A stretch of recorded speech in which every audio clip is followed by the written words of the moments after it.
let's keep this aside, and I'm taking my curd mixture.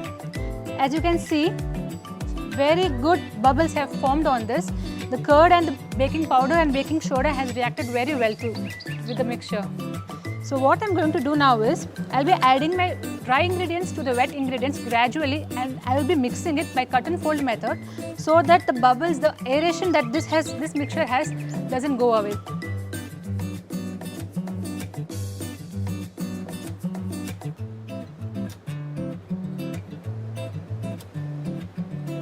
Now I will add vanilla extract.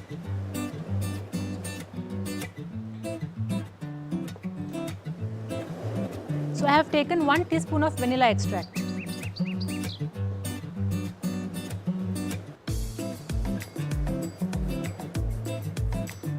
Our chocolate cupcake batter is ready now. We are going to fill in the cupcake liners.